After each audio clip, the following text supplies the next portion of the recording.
Okay, so the question that came. Okay. Yeah. So this is it. It says, it's about how to handle pressure when one is single but is of a marriageable age. I don't know what you want to say, but the first thing I want to say is that it's just really, really normal. You know, family will pressurize you. You yourself, you will pressurize yourself. Yes. The society will pressurize you. Mm-hmm. Life itself will put pressure. But one just has to calm down. Pressure, you cannot avoid it.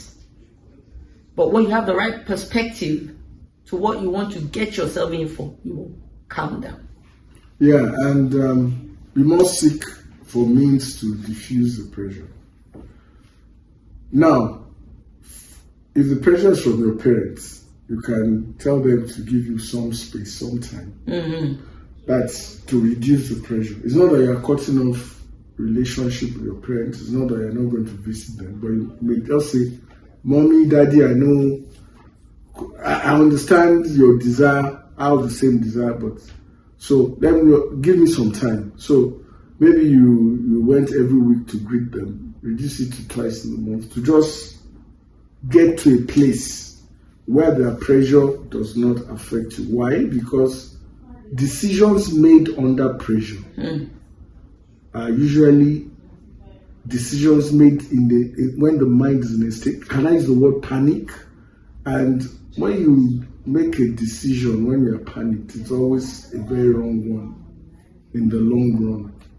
So let's diffuse the pressure. So from your parents, take some time off.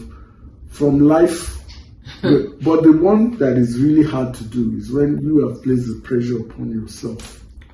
You can't run away from yourself. So that's why you really need to talk to yourself to calm down. Because marriage is not rice and beans. It's a major decision in life. And why it is so major is that many of us do not have the ability God has. And that's why it is only God that He knows the end of a matter as soon as it starts. That's right. So, someone you are looking at today, like, oh, I think is in quote husband material, she's wife material. The challenges 5 years ahead, do you know? Do you know how that person will cope? It's hard to judge. That's why take time off. Make sure you are not under pressure while you seek the face of God. You know what you're saying just made me remember something I understand now. You know, the scripture says that the joy of the Lord is our strength. Not that marriage is the joy of our strength or the key to joy or the key to peace. It's not marriage. So it's like getting things right. Yeah. When your relationship with the Lord is the way it should be, then all other things will fall into place as you are patient and calm. That calmness is so necessary. So whatever it will take to make you to get into that mode of calmness is so important before making a decision. And you know why it's so important? Because even in life there are other decisions that may cause pressure. But once you've learned how to diffuse it, and in the diffusing of the pressure, you've learned how to go before God to receive from you, it helps you. I mean, God forbid it. I mean, like we say in our part of the world, you get married and there's a delay in childbearing. You know, in Western societies, no big issue. In our society, pressure again. So what are you going to do? So, once one learns at this point how to handle pressure and receive the grace from God, the patience to wait, then, you know, like the example we gave some time ago, Sarah had a delayed childbearing, But you notice in the word of God, she did not pressure Isaac to get married. She didn't even see him get married before she died. That's right. So sometimes the expenses maybe some parents have had and all that to put pressure on, it takes God for you to understand that each one of us have come to this world to fulfill a particular godly purpose. At a particular point in time, God is the one who will bring his purpose to pass and align your life. So as much as possible, anytime you feel under pressure, and don't limit only to marital issues, please get life.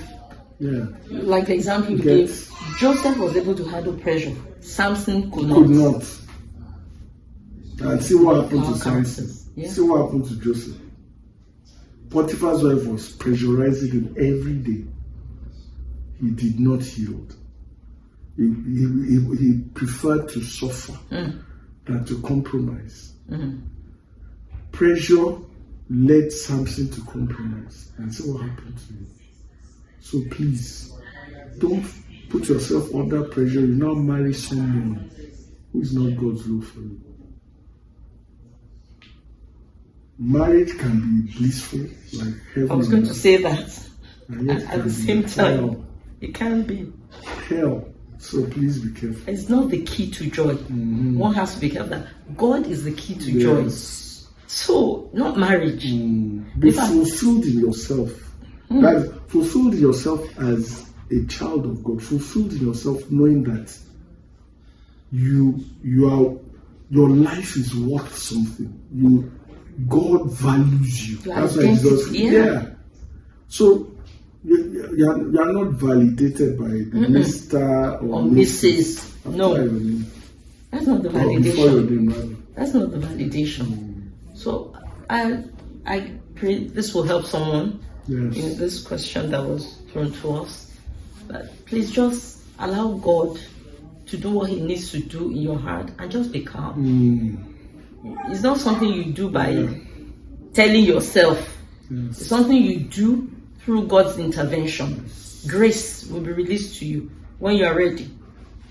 The Bible says the words of the wise are heard where there is silence, where there's a lot of chatter, you don't hear a lot. So those who want your mind to be at rest, so you can tell you, no, this person, or this is not the person. Please, it's very important. We're going to do more videos, especially concerning the premarital school and all of that. So just please stay with us, and whatever questions you have let's get to know it. All right. Thank you. See you.